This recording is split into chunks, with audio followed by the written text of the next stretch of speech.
So because of this really nice comment right there, oh, and that really positive comment there, and also that cool comment, I decided that I would put my professional animation skills to the test, so I analyzed the web to discover what makes something satisfying to the human brain, and today I'm going to be animating the internet's most satisfying animations. Thanks to Omaze for sponsoring this video. Go to omaze.com/cggeek to learn how you can win a Tesla Model X and more. So I took a look at the web, discovering what you guys all found super satisfying, and I'm going to combine it all into my animations here, starting with these videos that I found here. People find slicing objects, in this case sand, but just objects in general, with a nice clean blade and a nice clean cut to be super satisfying to the brain. And I decided, well, we can do that, but probably even better using 3D graphics. So here's the plan for our first satisfying animation. We'll start with something sharp, like a blade. I'm going to animate this blade to cut cleanly through an object, probably something like the default cube, because nobody likes the cube for some reason. But this won't be an ordinary cut. No, this will be a super satisfying cut. And as the blade cuts through, we'll have one of these super satisfying peel effects here, which will probably be one of the most satisfying animations on the web. So let's get to it. I'm going to just whip out some of my pro modeling skills here in Blender, my 3D software of choice, to create a nice tool to cut something. Yeah, I'm just gonna copy this picture of a kitchen knife that I found on the interwebs, but hey, still need some pro modeling skills to make all those sharp curves. Once I was happy with my model, I went ahead and sharpened up the edges to give it that nice clean edge, and then it was time to slap a texture on it. So I totally didn't just use that texture that I found on the web to texture this knife. Of course, I made it from scratch, duh. Yeah, okay, I just used that image texture. But I had to slap a cool metal material then on the blade so it reflected some nice shiny light to look super satisfying. But now of course I need to cut something, so since we love the default cube so much, I decided to use this object to cut into nice satisfying slices. I then threw some keyframe animation onto that knife object to give it a nice clean cutting animation. Then I wanted to throw some color at the scene, so I again turned to the web to discover what colors the human brain finds relaxing and satisfying. After a bit of looking, I came up with some color palettes that I was happy with, and of course to have that knife actually interact with the cube, I had to whip up some super technical advanced simulations. But now that I'm happy with the colors, it's finally time to reveal my first satisfying animation, the clean slice. Enjoy.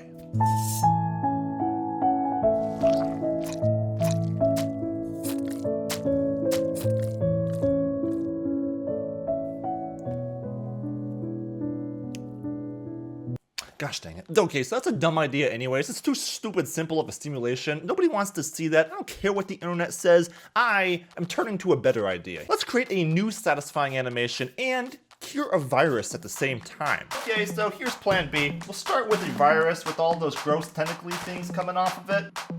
And the plan here is to have a super clean blade come from the sky to cut the virus, cleaning it from all of its gross tentacly thingies, revealing nothing but a super clean sphere in the middle. Not a chance this one doesn't work. So for this satisfying animation, of course I have to start off by creating a virus.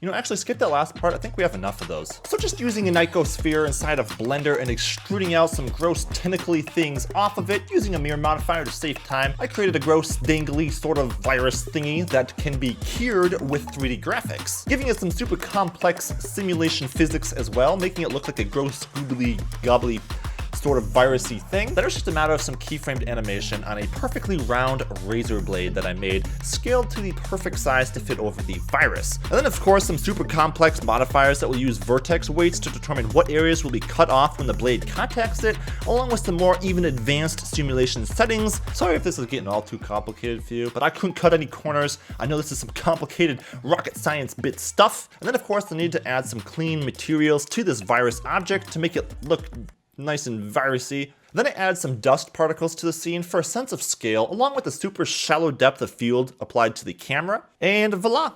Pretty sure we just cured Rona. You're welcome.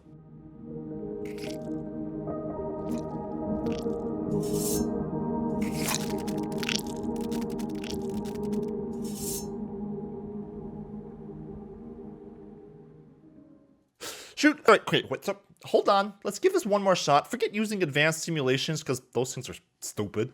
Here's the deal. We'll start with a pendulum on a swing. That will always work perfectly fine. And then I will have an object like a wheel with a bunch of shapes cut out of that object. This wheel will then spin clockwise, and as it spins, the pendulum will fly through said holes in perfect timing with each other to be without a doubt the most satisfying simulation on the web. So without further ado, let's get started. But before we jump into that, a quick thanks to our video sponsor, Omaze. Omaze is a fundraising platform that gives you the opportunity to win once-in-a-lifetime experiences and amazing prizes, all while raising money to help support nonprofit organizations. For example, right now you have the chance to win a 2020 Tesla Model X Performance. This isn't just any Tesla, it's been customized with special upgrades by the best in the business, guaranteed to turn heads, and if that's not already enough, $20,000 cash along with the car's taxes and shipping costs covered. But the best part with Omaze is that your entry is not only a chance to win, but a chance to support a great cause.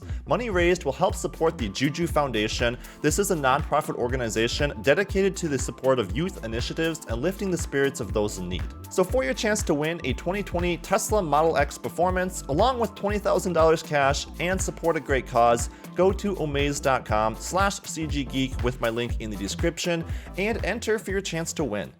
Modeling a basic pendulum on a string and then adding keyframes every 100 frames or so and tweaking some advanced animation graphs to fake some realistic weight physics to that animation. Now for the impossible part, I'll be creating a wheel that'll animate to spin. Then modeling another simple shape of the pendulum here using a cylinder this time. I'll use some sweet Boolean modifiers to cut out shapes in the wheel of the pendulum. Then using some highly advanced mathematical equations, I'll add many cuts to this wheel, lining up the exact same distance from one another. Now adding keyframes to the wheel, I'll rotate it counterclockwise so I'll line it up perfectly with that of the animation of the swinging pendulum to create the effect of an impossibly awesome, satisfying simulation. Of course, then finishing off the render with some clean-ass, astounding textures from the internet. Yeah, my mom watches these videos. But at last, guys, we did the impossible.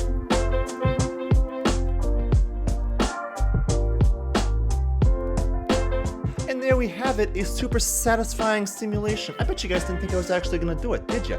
You didn't think I had it in me. Well, guess what? Gosh dang it.